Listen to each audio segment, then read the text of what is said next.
I'm Jonathan Larsen with TYTI Investigates, and for the past year, just about, it was in March of 2019 that I first began reading up on Pete Buttigieg with the intention of covering his then not yet officially announced presidential campaign. So I've been doing stories over the past year about him, and in the past 6 months or so, I've been attacked pretty regularly with each story online, on Twitter primarily, at least as far as I'm aware. For all I know, there's a whole Instagram page about my awfulness.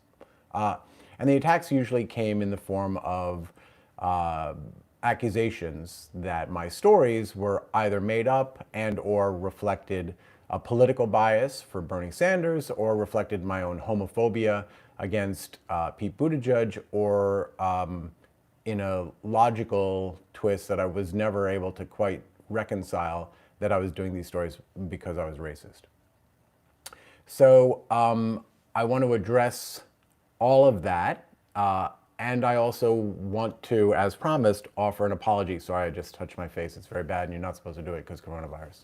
I'm going to try not to. I'm sitting on my hands. So I do have an apology, like a sincere apology. Maybe you'll end up thinking it's a clickbait thing, but in a way, it's real. So I want to get there. But and I should say that for the most part, I don't want to suggest that every Buttigieg supporter out there who weighed in, I don't want to suggest that every critique or criticism of my reporting, or the fact that we focused on Pete Buttigieg at all, if I call it an attack, that doesn't mean it's out of line, right? You're allowed to attack editorial decisions. You're allowed to criticize stories and reports and all of that.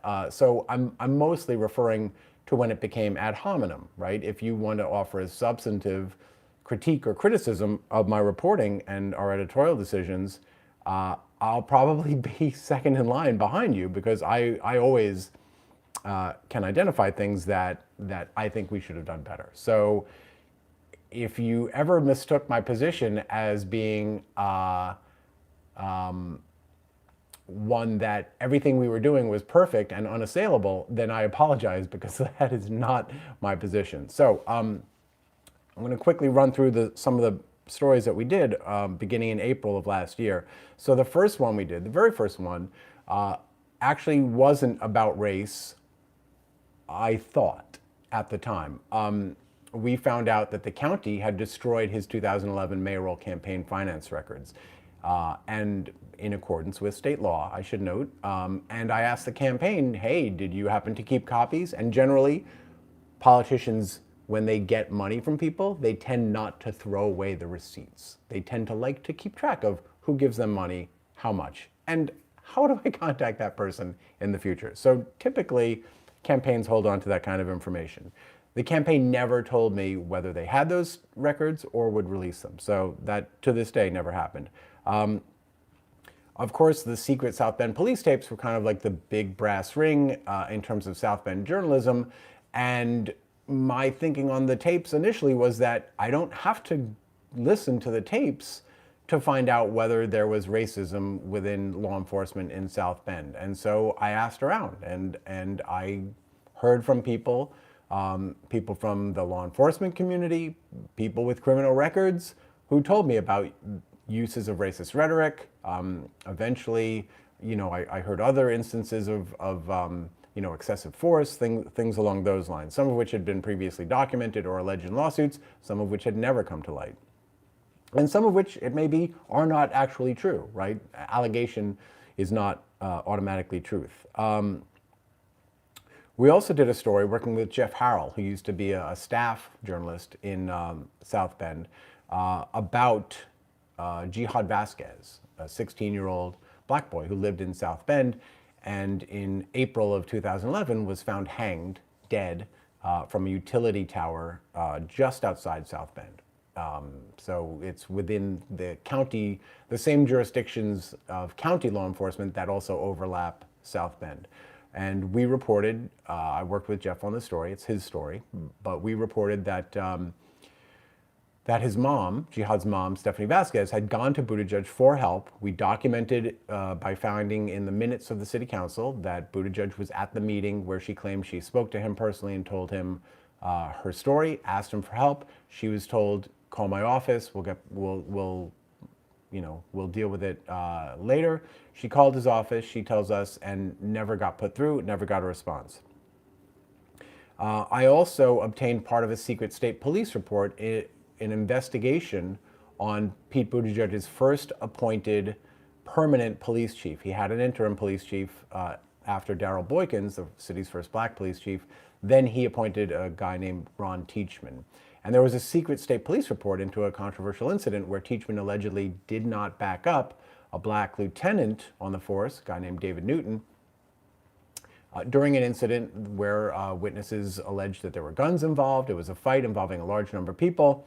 Buttigieg essentially publicly exonerated Teachman, the chief, after reading this secret report, and he characterized the report publicly as saying, well, there are conflicting witness accounts and all that. I got a portion of that report, which included a summary of its findings, and it is true that witness accounts conflicted with each other, but all of them were of a consensus that the chief's account was not the case. So if you were asking the question, did any one of those witnesses support the chief's account in its entirety? Not a single one did. Buttigieg clearly mischaracterized how he put that in public. He also never addressed issues that were only raised in the report and didn't become public until we reported on this, about attempts to get Lieutenant Newton to change his story, attempts to intimidate him after he refused to change his story. And this is not solely Newton's allegation. This is clearly substantiated as cause for concern by the Indiana State Police in the report, which Buttigieg saw. So, to my mind, a very serious incident that did not get the play that a lot of the stuff about the tapes has gotten. Obviously, there was the shooting of Eric Logan, 54-year-old black man, Father's Day last summer, and we did some reporting on that. We unearthed some allegations about the cop involved. Those haven't been litigated. It's unclear how serious or real those are, but there is going to be a report from the special prosecutor this Friday, where the prosecutor is expected to reveal whether they recommend or do not recommend bringing charges against the officer who shot and killed Logan, and obviously discuss whatever investigative findings support that conclusion. It's obviously a tough time for the city right now as they prepare for this on Friday. The family also, I should note, Logan's family is now suing the city, in part based on some of the things that we've reported, alleging that the city and the police department have had a history in the past of turning a blind eye towards racism, not seeking to root it out, not punishing it when it was identified, not listening to the complaints of black officers. In the middle of this, I actually ended up getting one of Buttigieg's campaign filings, which revealed a number of lobbyists, special interests, city contractors, none of it illegal, I should be clear. And there are plausible, fair explanations for, oh, well, this lobbyist was also a friend. And that's fine, but let's know that and have the conversation, which we cannot do if the campaign finance forms are not out there. Now in September, we kind of broke the logjam a little bit on the tapes story. So we got access to documents that the city has had for years, in which the police employee who heard the tapes, who heard the recordings and then transferred some of them onto tape, she described in legal documents submitted first to her own department as well as to city attorneys, she described what she heard. And this was important for a number of reasons. One was the substance of what she alleged to have heard. The other was the fact that Pete Buttigieg has said publicly that he wants to know what's on the tapes, but he can't ask. It turns out that he did ask. The lawyers, not just for the city, but acting for him personally, because he was sued in his capacity as an individual, his own lawyers asked multiple questions of the police employee, saying specifically, what did you hear on the tape at this time? What did you hear at this time? What did you hear on this tape? 15 questions in total. And the campaign ended up telling me, well, they maintained a firewall because it's not legal to ask what's on the tapes or to know. That's a legal fiction. That is a fiction. There is no principle in the law that says Mayor Buttigieg may not personally ask what was on the tapes, but he can pay lawyers to ask, but then he can't find out what his lawyers got as answers. None of that exists in the law.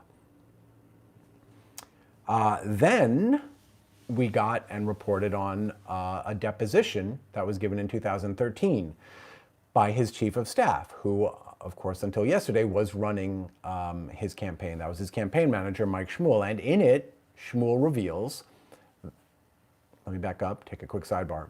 One of the things Buttigieg has said is that he removed Darrell Boykins, the city's first black police chief, as the chief because the chief did not tell him about the FBI investigation into the tapes after police complained to federal authorities that they were being wiretapped.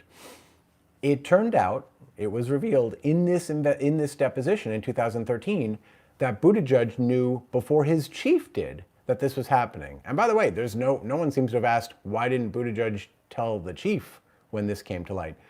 The cops actually came to Shmuel first. And Shmuel said, we did not do anything in response. I'm coming back to that one later. Later on that year, Mike Harriot of The Root and I began to collaborate on a story involving documents showing that multiple police officers, black police officers in South Bend, something between a third and a half of all the black officers on the South Bend Police Department, wrote to institutions, including the mayor's office, asking for help dealing with racism. And they got ghosted. Literally no response. Not even a thanks for writing the mayor's office. Here's a commemorative plaque. Nothing. Back in January, I went to South Bend again. This was my fourth time going to the city, and I spoke with a number of people about the 2011 campaign. The two most prominent, I would say, were Kenny Marks and Howard Buchanan. Now, Kenny was the president of the Firefighters Union at the time, back in 2011. Howard Buchanan was the actual chief, and they both supported Pete Buttigieg, and you can go check out the story at TYT.com investigates if you want to see how that played out for them. Howard in particular, because he was a high-ranking official in the police department, had access to Buttigieg, ended up giving me information, and I'm not being coy, he wasn't an anonymous source. He gave me this information on the record with his name attached, which has continued to be useful in my reporting. So I want to thank both of those guys, as well as, honestly, anyone who's ever spoken to me. So also in January, I got 5 of the cops who are on the tapes and or are referenced on the tapes to talk to me on the record using their names. And we did a series over the past couple weeks, which just ended up on Saturday, finished up on Saturday. And in our discussions, they one, denied having any racial animus towards Darrell Boykins or other black officers on the force. They denied saying some of the things that they are alleged to have said on the tapes, but they did not deny all of them. They tried to, their narrative to me was that some of the things they said, while others obviously saw them as bearing racial animus or if not hatred, then insensitivity at a minimum, they said that was not their intent. In addition, however, they confirmed to me, yes, there were conversations during the mayor's race with Pete Buttigieg's donors and with him directly about who should be chief of the police department, who would be better or who should replace Darrell Boykins if Buttigieg decided to remove him. The faults of Darrell Boykins, the criticisms of Darrell Boykins were expressed at least to his donors. His biggest donor hung up on me second time when I tried to ask him about the specifics of those conversations. The other big thing that the cops told me was that not only did Mike Shmuel and the city decline to take action when the cops complained, but here's the important thing. The cops told me that they specifically said, We are trying to avoid a scandal. We don't want this to become public. We're not trying to send Darrell Boykins to prison. You can even, one of them even said, you could have kept Darrell Boykins. They just wanted, they said, and I'm not being credulous here, maybe they are not telling me the truth, but this is what they said, right? That's all we can do. I can't tell what's in people's hearts, but if they decide to tell their story to me, I'm going to share that account. And if there's countervailing evidence, I'm going to share that too, believe it. But what they said was that they specifically told Mike Shmuel, we do not want to give the police department a black eye, we don't want to give the city a black eye, and we don't want to cause a problem for the new administration. What we want is, please stop the recording of the line, and please don't let us get fired or demoted for whatever it is we allegedly said on these recordings, which they had not even heard. They asked the city, please don't force us to go to some other external investigative authority, because then at that point, then all of those safeguards go away. You could have a scandal, you could have people going to prison.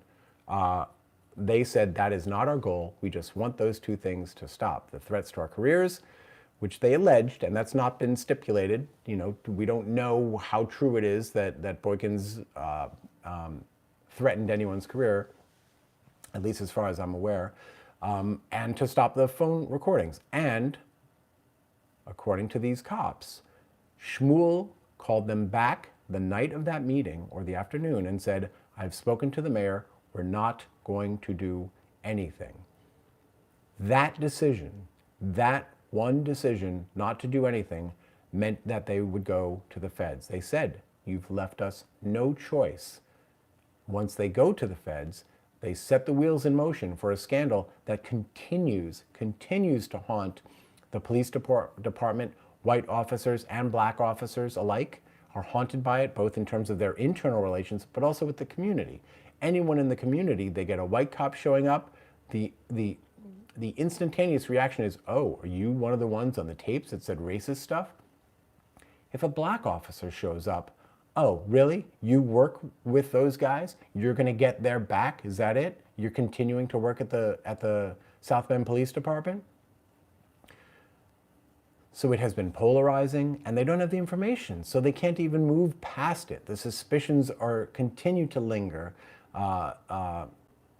and divide, because everyone now mistrusts everyone else's account, everyone else's motives. The cops told me this could have been settled with Buttigieg or Shmuel doing a little fact-finding, talking to all the parties, ending this as a game of telephone, and just getting everyone in a room and saying, this is over, we're all gonna play nice, none of you were trying actually to do what the other thinks they were trying to do, so we're all gonna de-escalate and be professional, stop doing the stuff we shouldn't have been doing, whether it's saying crappy, stupid stuff on the tapes, however, wherever it is on the spectrum of crappy, stupid stuff, and not recording people, right? It was a poorly, incompletely implemented policy, which Boykins didn't even put in place.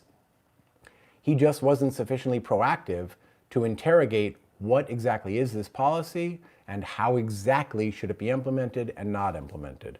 So the final story I did over the weekend was I reported that Pete Buttigieg had always intended to get rid of Boykins, felt that politically he could not do it the day he got sworn in, and as I alluded to, botched the possibility of getting rid of Boykins when the cops complained. In theory, if he had wanted, he could have said these allegations and the fact the ones that we can prove are true are serious enough that I'm going to ask for your resignation, and probably not even had a lot of pushback. But according to multiple sources, they were green and they did not know how to do it, and they did not reach out to the people who did. And so along came a federal investigation, which not only could achieve the same results, but was also external. So there's there's no blood on his hands. Now, whether that was a motive, I don't know. Again, journalism, not the job of looking into people's hearts. So that's the reporting I've done. Here's the apology that I owe to Pete Buttigieg. People have asked, why did you decide to dedicate a year? And by the way, I did do other things. Why did you spend a year reporting on Pete Buttigieg? And the answer to that is, first of all, I never expected it to be a year. I expected other people to start showing up and start scooping me on stuff. And a couple people did anger me by coming up with stories that I did not break. But the reason was that I thought that Pete Buttigieg represented a unique intersection of people who were viable candidates and therefore worth reporting on, but also maybe had a deficit of actual vetting in the past. And so I thought, okay, I can be sort of Silicon Valley-ish there and exploit and extract stories from that sort of systemic weakness. And that was unfair to Pete Buttigieg because I realized over the past year that none of the other candidates have gotten this level of scrutiny. The AP did a great story on Amy Klobuchar recently, and the guy who, I don't even know the specifics of the case because I wasn't on the Klobuchar beat, but they obviously came up with a great story about this person who was prosecuted and sent away and quite possibly should not have been. But even a year later, I was still talking to people who I felt bad that I was only reaching almost a year into it on the Buttigieg story, and they had never been contacted by anyone. Kenny Marks, for instance, I knocked on his door in January. He is named by Buttigieg in the book. He is the subject of a vivid description and a substantive anecdote in the book, which came out a year ago. I was the first person to knock on his door. That's nuts. That's crazy. And so the reason I'm apologizing to Pete Buttigieg, I'm sorry. It genuinely was unfair that other candidates didn't get the same level of scrutiny. Not for me, but at all, right? That's nuts. And it's wrong, and it's scary, and it's a problem. And I'm not sure what we do about it. There has been good mainstream reporting on Pete Buttigieg.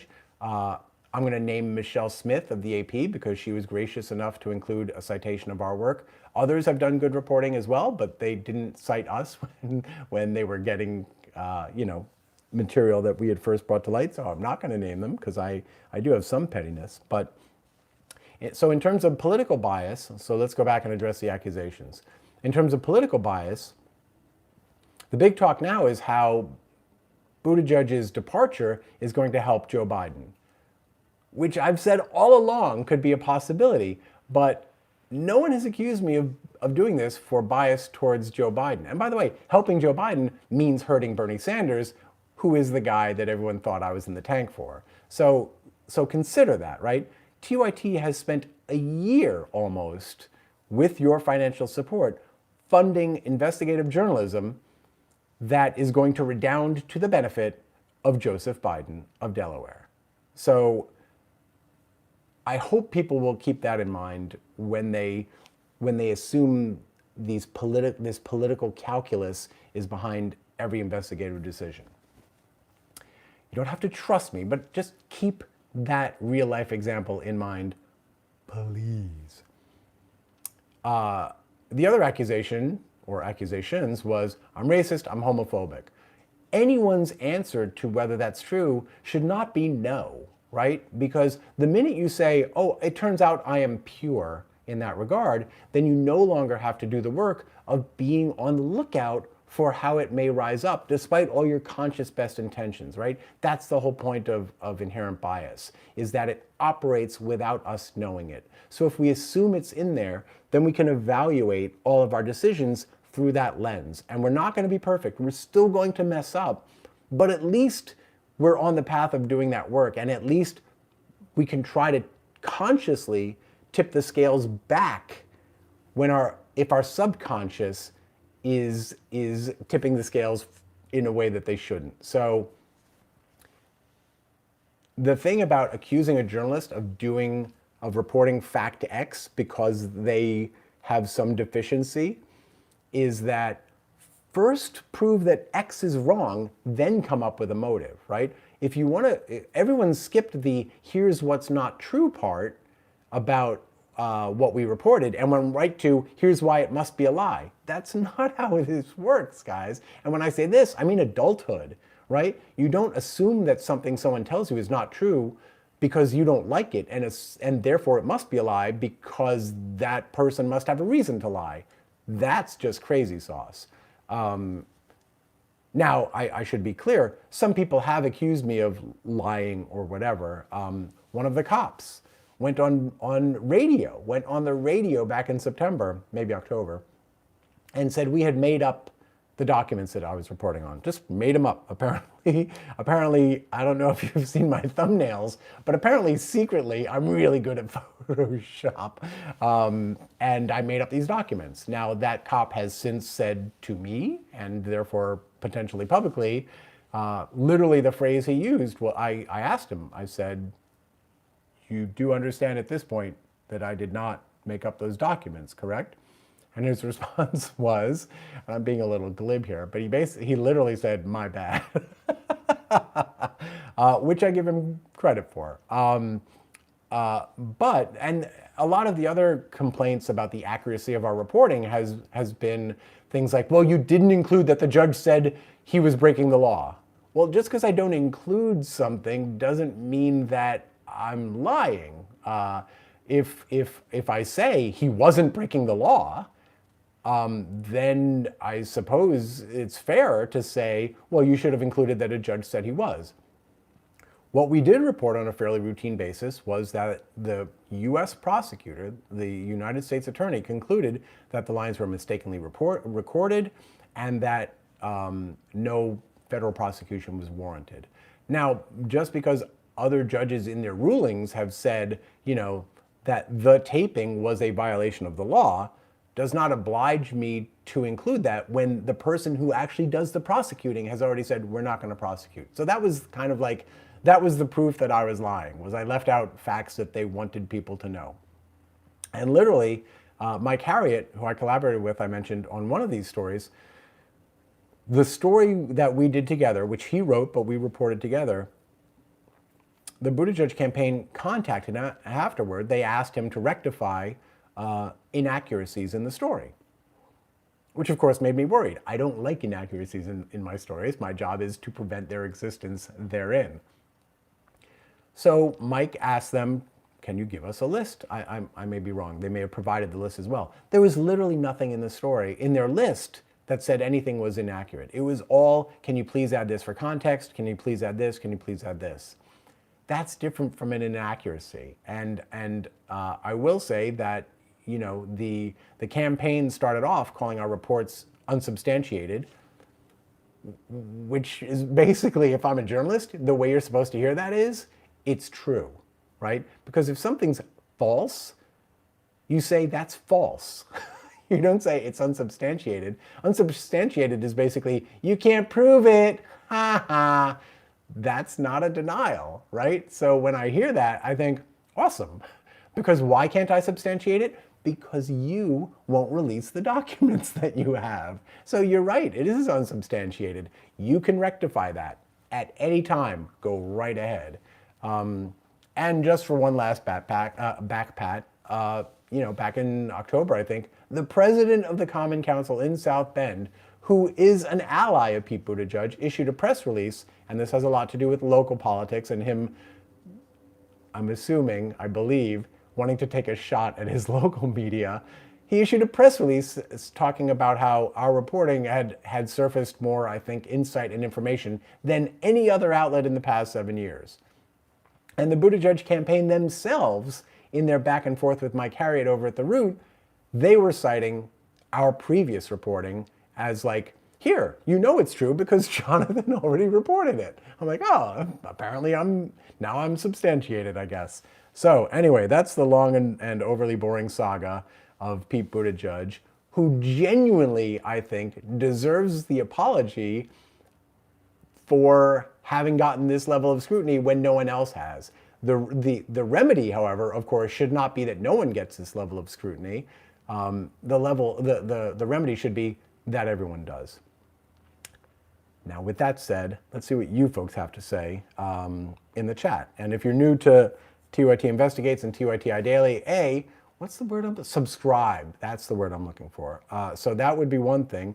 But B, the reason we do this live every weekday at 11:30 Eastern is because opening up the doors to a live chat means you folks get a chance to kick me around in real time. And the system of checks and balances goes beyond government to include journalism, but journalism also needs to be open to its own checks and balances, one of which is our chat. So let's see what you folks have to say. Let's see if you kick me around. I'm going to skip over the nice things that I suspect are lurking in there a little bit, just because if you're new, I'm very bad at taking compliments. So if you offer one and I boot it, that is why. Okay, let's see. Curious Cleo says, don't forget to hit the like. Thank you very much. That helps us. Weena Jensen says, woke up this morning to the news of Buttigieg stepping down. Is there something devastating coming up that made him step down? There is something potentially traumatic coming up, but I have no reason either.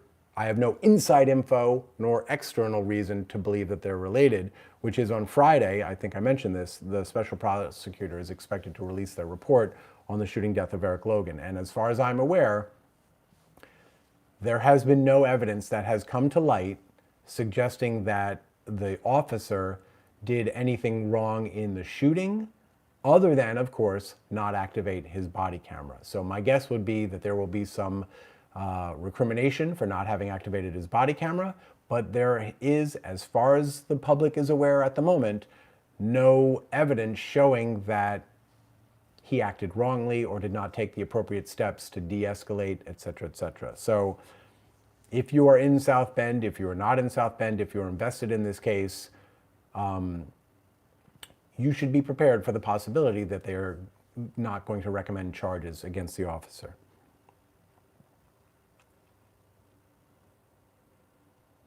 Weena Jensen says, another thing, how I wish Jonathan Larsen was there this morning when the news broke. I got a shock.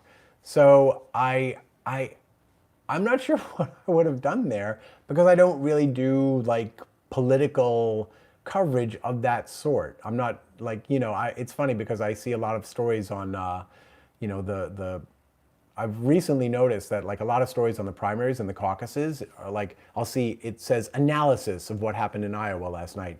And all the analysis boils down to this guy won, this guy didn't win. Will the other guy win? Maybe this guy or this woman will win. I don't know. Like that's the analysis, is basically a long drawn out way of saying first, second, third, fourth. So I'm not sure what I would have had to offer to the political coverage this morning, but it's kind of you to say. Thank you. Everyone's saying hello to each other. This is so cool. Sarah says, why is Jonathan sorry? I just hit that, so I'm going to guess you've seen it by now.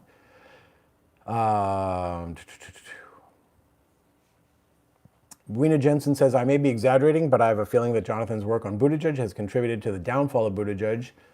So that's also nice of you to say. I don't have any reason to think that is true, but if you contributed or supported our reporting, it is fair, I think, to think it reasonable that our focus, our reporting, ended up drawing scrutiny and criticism from other outlets. The Intercept, certainly. The Hill, Vice News had an amazing moment back in January at their Brown and Black Forum, where they specifically talked about my reporting, my and Mike's reporting, and Buttigieg's answer was, I think, by any measure, unsatisfactory. And of course, there was the Associated Press piece, which which also directly credited our reporting and substantiated, if the AP gets to have substantiation powers that I lack, the AP substantiated and even said that a lot of the stuff that we had reported raised questions about his forthrightness. So if you consider that totality and you ask yourself, did any of that prove to be a drag on Pete Buttigieg's ability to perform, especially in black communities, and therefore certainly notably potentially in South Carolina, that's not an unfair leap to make, in which case, as I mentioned, you're welcome, Joe Biden.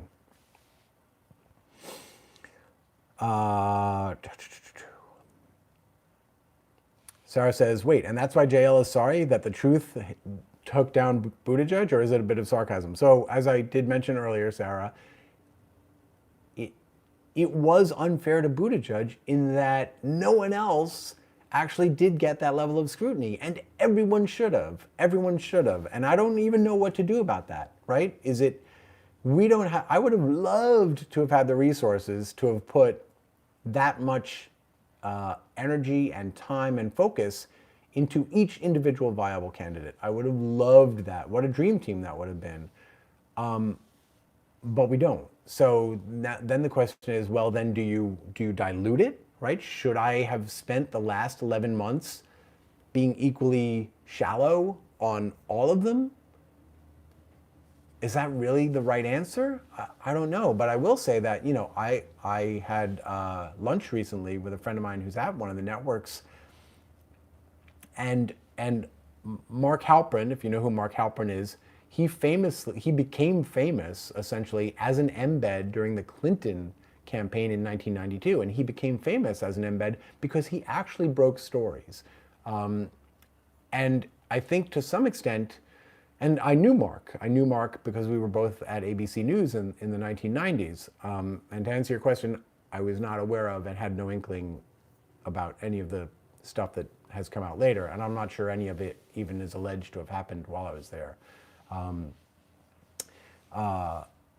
But my point is that I wonder whether my own view of embeds was warped by my familiarity with Mark and what he did.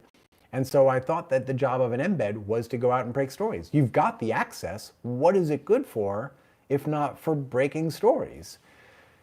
And the reality is that's not what they're there for. No one's asking them to do it. No one's kicking their butts at the end of the day for not having broken a story. To my mind, if you're on a beat, you should be breaking stories constantly.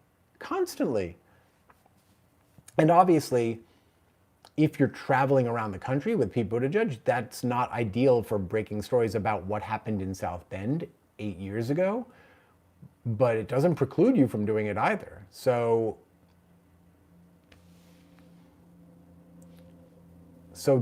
means I've run out of thoughts on that issue, so I apologize.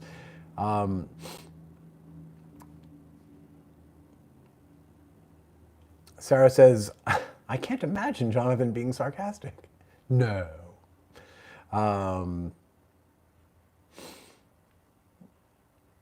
Jay Diz says, with only a few hundred people even watching his garbage, how can you claim he is responsible for Pete dropping out? LOL. So that's a good point, right? Right now we have 134 people watching, and maybe 1,000 people will watch this video. So Jay, just so you know, these videos that I do, this is not our main product here at TYT Investigates. Our main product is print articles, which, thank you for the opportunity, you can find at tyt.com/investigates on your internet provider. But our stories were talked about on and by the Young Turks and Damage Report and Hill Rising, as well as online on Twitter, where a lot of political opinion is formed.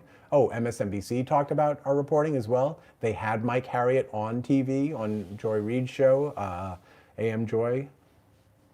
And so, yes, these videos, very, very rare, arcane, obscure content. You're absolutely right to say that these videos changed nothing. That said, the print articles and the social media did reach people. And the other thing to keep in mind, and I heard this more than once, is that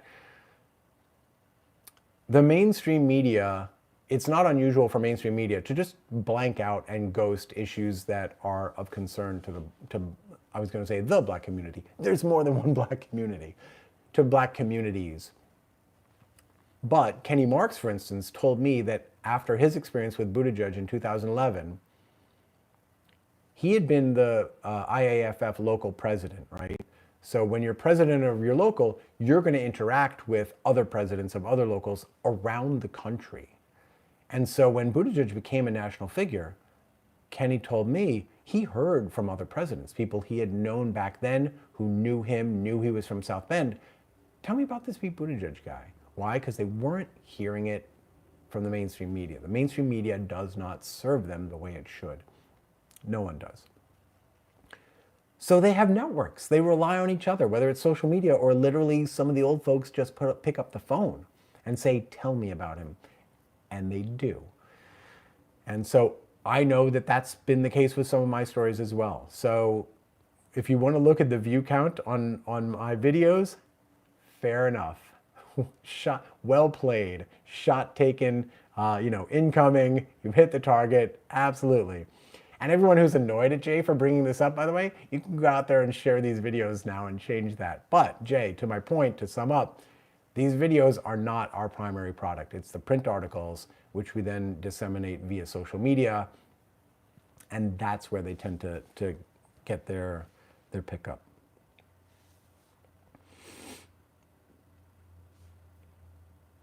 You guys are now talking food.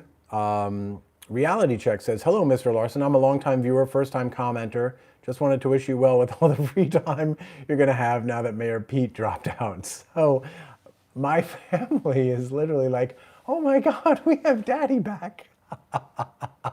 Thank you for that, Reality Check. I do have a couple other things on my plate that are less storytelling and more administrative, that are things I'm excited about. TYTI Academy, you may have heard a bit about, as well as our imminent, I hope, hire of a climate investigative reporter looking into the money and politics angle of climate change, especially in relation to the presidential race. That said, I'm probably going to be doing a lot less 11:30 texting in bed with sources in South Bend, et cetera, et cetera. And if you are one of my sources in South Bend watching, that doesn't mean you can't text me. Feel free. I'm just acknowledging the reality that I'm going to be doing a lot less reporting on it, and so it's going to have a knock-on effect. I did hear, while I was in South Bend, I heard from someone who, and I used to tell all my sources, like my sources would profess loyalty to me. They were like, you're my guy. You're my guy. I'm talking to you. I'm not talking to anyone else. I would say, I'm like, that's amazing. Thank you. But if you have information, whether you've shared it with me or not, that you think should be out there, you should talk to other reporters if it's appropriate. I hope you'll give it to me, but you're not going to be on my enemies list if you talk to other people. So I would hear sometimes about their interactions with other reporters. And one of them told me about helping out a reporter from a very big outlet that you would guess, if you were to guess big outlets. And when this reporter left, my source told me that he would continue to text this person, the reporter, and got no answer. Just totally ghosted, weeks at a time. I think he tried for weeks or whatever. Heard nothing back. Months go by, another story breaks, and all of a sudden there's this reporter in his text messages going, hey buddy, what's up? So what's up with this thing? And he got nothing. So all of that's my long-winded way of saying, I'm not going to blank these people now. I'm not going to ghost them just because they're in South Bend and you have no more use for me. From a totally selfish point of view, like Pete Buttigieg might end up being the vice presidential candidate, right? Any source that you make ever is quite possibly going to be helpful to you in the future. But also just on a human level, right? I had a Twitter thread about this today, but I've heard from a big range of people in South Bend I've spoken to and won the trust to some extent of a lot of these people. And some of them just they hate Pete Buttigieg. And I'm not saying they're wrong to. They have their lived experience, right? They feel betrayed. They feel used. other people who are friendly to me and know what I've been doing, they're familiar with my work, but they still say to this day, they don't think I'm lying, but they say, if you just knew the guy like I do, you would love the guy. And I can't say that they're wrong. But all of them, across all of the spectrum of where they are on Pete Buttigieg, man, they all love that town, man. And you can't help but be moved by that and be invested in it, right? I feel invested in the future of South Bend. And I think there's reason for hope. I don't know.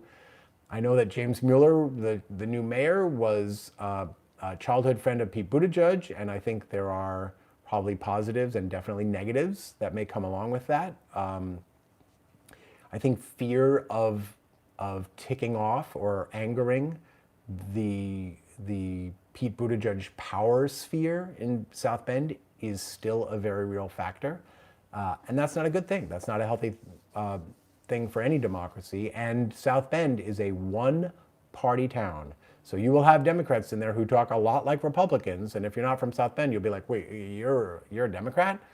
Well, that's the only place they can exercise any power, is within the Democratic Party. So low turnout, one-party control, that's a tough dynamic for any city to make its way out of, right? And if you're in power, you don't want to foster the rise of other political entities and groupings, but your city is going to be weighed down. It's going to be held down if there's only one party running things. Anyway, thank you, Reality Check. I appreciate it. Jay Diz says, all the cops, LOL, all 5 of them, LOL. Well, yeah, actually. So I think Jay is referring to the cops on the tapes who I spoke to. And one of them, I think, isn't even on them, but is the subject of a lot of the discussion. So Jay, if there's a cop you think I missed in that roundup, you let me know, okay? Because, well, wait, no, I guess at this point I'm pretty much done. So maybe not. But, just for the record, you can put out there which cop you think I missed.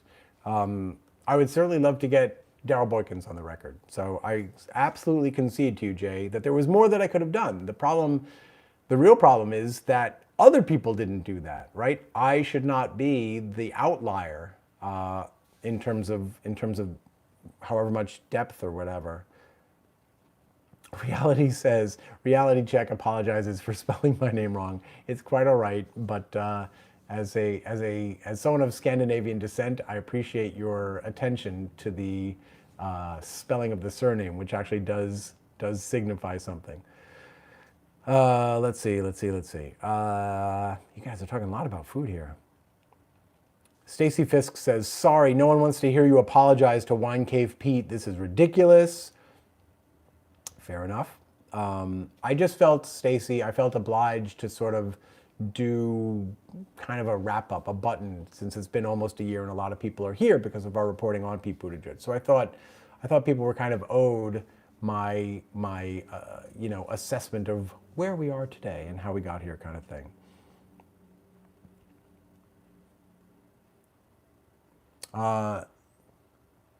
Choking on Ashes 61 says it's important to know who the candidates are. I'm not sure we ever get to know who they are, but we can certainly know what they've said and done. So, yes, it's really important. Choking on Ashes, it's really important.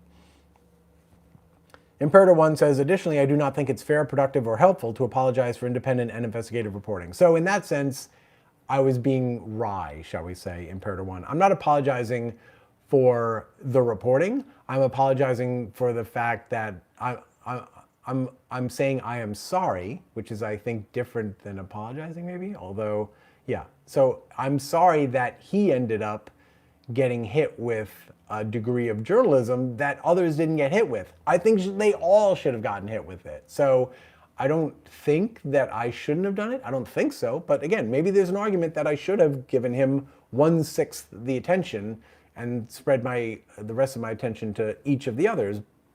But I think that would have given us much less of a net benefit. So I'm sorry that he happened to be the one, whatever the opposite of a beneficiary is. But it's not because I think I did something wrong. I think it's because the state of our journalism at the moment is messed up. JB says Pete Buttigieg did nothing wrong regarding the firing of Boykins. So as he would tell you now, although he has said fire in the past, he says he demoted him.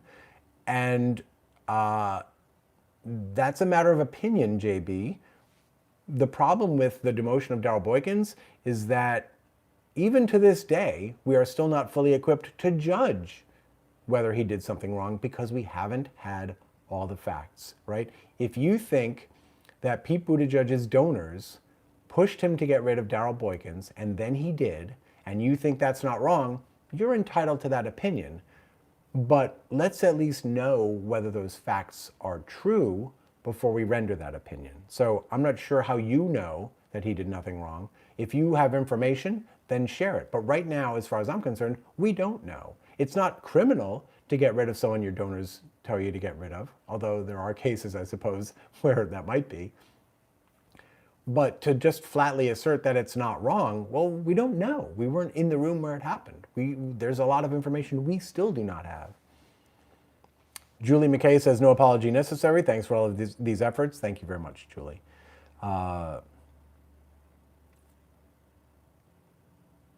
DLJ says, so this is not a regretful apology. It's an expression of sympathy. I think that's a really good way of putting it, DLJ. Right. I try to make that distinction sometimes where you can say, I'm sorry because you are remorseful about circumstances without it being a mea culpa where I did something wrong. Leonardo da Vinci says, don't say sorry to Pete Buttigieg. He doesn't deserve it. I think we all deserve it, I would say. John Dianora says, thank you for your work. Thank you for supporting our work, John. Thank you. Custodian Color Zoo says, what? Of course the other candidates have had this level of scrutiny. The ones who didn't were never given the free press and paid admiration by the establishment that Petey got. That's fair. I can't say I'm an expert on the degree of scrutiny that the others have gotten, but given what I saw of others on Pete Buttigieg, right? Like I said at the beginning, I never expected to doing a Pete Buttigieg a year later, precisely because I assumed that larger media would come in and start eating my lunch on these stories. And the AP kind of did. They got something that I had not yet come up with, although it was on my to-do list.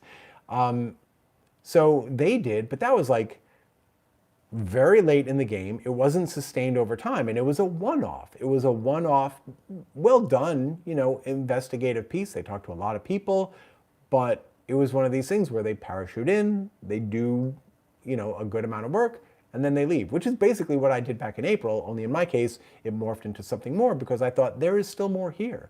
And the AP could have stuck with it too, right? Because if you read their own reporting, it's clear there's still more there. They say so themselves. They say it raises questions about its forthrightness. Well, answer them. Do a follow-up story. Sarah says, hey, Jonathan, not all PB supporters are supporting Biden, of course. And today, Pete for Biden, Pete for Bernie, Pete for Biden, Pete for Warren. A lot of these things have been trending on Twitter, so of course the support is going elsewhere. I was shorthanding the fact that the majority of attention seems to be on Buttigieg sort of striking an alliance with Biden. Custodian Color Zoo says, Petey deserved all this scrutiny because he had very little record to go on. What he did have is suspicious. He suddenly appeared in magazine covers and had glowing coverage. I agree with that. That's exactly the thinking that motivated me to start looking into him. Imperator One says, apparently many Pete supporters are going to Bernie, which makes no sense, but whatever.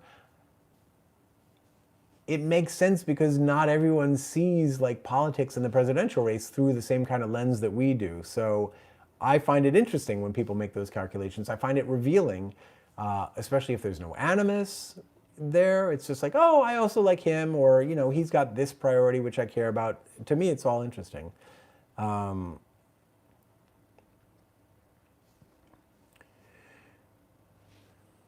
JB says, Boykins did something wrong by illegally making illegal recordings, and he got fired for it. He did not, actually. You like that cliffhanger with the glass? According to Buttigieg, Boykins was not removed for making the recordings. He was removed for not telling Buttigieg about it. He was removed for bringing down a federal investigation, right? Buttigieg has never said that I am aware of, I removed Darryl Boykins because he made these recordings. And one thing to keep in mind is that the recordings started before Boykins. Boykins was, it is absolutely true, Boykins did become aware that one line that was not supposed to have been recorded was being recorded, and he did not do anything about it. And you can absolutely say that that merited some sort of disciplinary or, professional response. And I had this conversation with someone very high ranking in the South Bend Police Department. There are HR measures that you can take when someone screws up. Generally, you want to first investigate what actually happened. No one ever talked to Boykins about what actually happened, right? That's step one, right? If you're going to pursue some sort of disciplinary remedy. But in addition, there are permanent disciplinary remedies for employees, right? There's censure, there's suspension, there are all kinds of things you can do without actually changing their status and their pay and all of that stuff. Is it the first time they did something? Well, then maybe cut them some slack and help them get better, right? We're talking about progressives here, are we not? So if someone screws up at work, you find out why. Oh, did you not know that? Why didn't you know that? Oh, maybe our staff of city attorneys should have been more involved and given you the support, because you're a cop, but you're not necessarily expected to know the fine points of federal law, right? Or know what the previous administration did, which everyone around him acted like was utterly normal, right? Imagine you become chief, the police department has this practice in place, which the attorneys engage with on a regular basis, and you're supposed to be the one person who says, well, hold on now, what practices should we actually have on this? And it's fair to say, yes, you should. But if you find out that he did not do that, then demoting him doesn't have to be the very first instinctive response without even having a conversation with the guy, without even looking into who's making the allegations, what's behind those allegations. None of that professional due process was afforded to Darryl Boykins. So you can make the case, and I think you would be right, that he screwed up. But in terms of how Buttigieg responded, I mean, literally the HR person told the Associated Press that they screwed up. The city attorney, according to one of the cops told me that the city attorney admitted that Shmuel screwed up with HR, did not file the proper paperwork with HR, never gave the right information to HR. Well, was Shmuel demoted for screwing up? Was Buttigieg demoted for screwing up? It's just Darryl Boykins and no one hears his side? And no one's got a problem with that?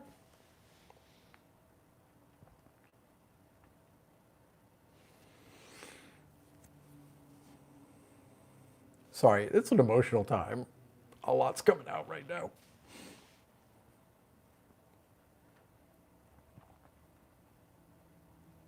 Custodian Colors Zoo says, out of nowhere, you followed your instincts that something didn't smell right, and you were correct. Nothing to apologize for. Don't fall for these people attacking you. They are trying to discredit you and make you say what you are saying now to have something to back up their lies. Pete is a rat. You figured it out. Others have too. Good work. Thank you very much. As I said, I'm bad at taking compliments, but I also think that I'm more likely to honor a criticism of me than I am a criticism of other people, precisely because I'm the last bulwark against my own faults, right? So as a journalist especially, let alone as a human being, my immediate response to a criticism is to be responsive to it and ascribe it credibility and listen to it. So the only other thing I'll say about that, Custodian Color Zoo, which is a very intriguing name, is that you said you followed your instincts that something didn't smell right. So I can't claim that I thought something doesn't smell right at Pete Buttigieg. I literally just thought, I'll bet there's interesting stuff to be found out there. And my very first focus was to look at, he had spent all this money on smart streets and upgrading downtown and all this stuff. The first thing you want to do is find out who got some of that money. And, I've heard people speculate that there's shady stuff about that. I'm not necessarily great at that aspect of tracking the money flow through a city bureaucracy that I'm not familiar with. And so my first instinct was to go down a path that I ended up finding nothing on. But in the course of getting to know the city, at some point, then you are correct, something didn't smell right. But I can't claim that. My very first thing was, I'm on to you. I'm going to find out what it is. It really wasn't that. It was much more on spec.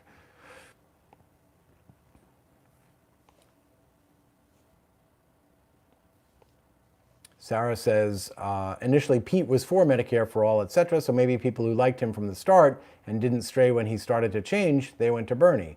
Also, Bernie polls best against Trump. Let's see. Jay Diz says, scooping you on BS, LOL. Well, I mean, the New York Times scooped me, so I guess the New York Times prints BS. The Associated Press scooped me, so I guess the Associated Press prints BS. So I'm not sure whether your standard is that anyone who prints anything negative about AP is printing BS, but if it is, then I'm okay being in that category, Jay. John Dianora says, Mayor Pete could have addressed these issues directly and didn't. That is correct. Custodian Color Zoo says, thanks to Jessica. This is ridiculous. Pete is a fraud. Jonathan did his job. Done. Move on. I am moving on after today, I promise. Again, unless Vice President Pete becomes a thing, in which case, I guess I resurrect all the... This is just the stack of paperwork I had handy. There's more upstairs.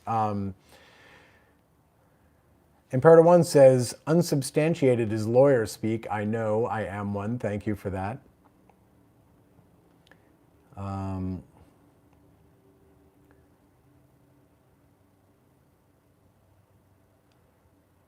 right, I've been going an hour now, guys, so I'm probably gonna say goodbye. And you guys are just swamping the chat with comments. I'm so far behind you at this point, I'm never gonna catch up. Anyway, Imperator 1 says, sorry and apologizing are the same, man. Come on, that's a load of corn pop malarkey flim flam. I don't know why, but the corn pop part is especially appealing to me. That's corn pop malarkey flim flam. Thank you. All right, so boy, folks, you have had my back for the past 11 months, and it made this doable, right? It literally made this doable. So thank you so much, and I hope you'll stick around, because we are going to have news soon about who's coming on board to do this same level of intensive, vigorous, rigorous reporting on the money in the politics of climate change, especially as it relates to the presidential race. So if you've subscribed because of our Pete Buttigieg coverage, I hope you'll stick around for our other coverage. And if you haven't subscribed yet, I hope you'll subscribe now and join us, right? We're trying to do substantive reporting about issues of substance, and that matters. So please join us for it. Thank you for your support. Please take care of each other, and please take care of yourselves. I'll see you tomorrow here at 11:30 a.m. Eastern Time, which is where we are every weekday. And now I got to go figure out what I'm going to talk about tomorrow. Bye.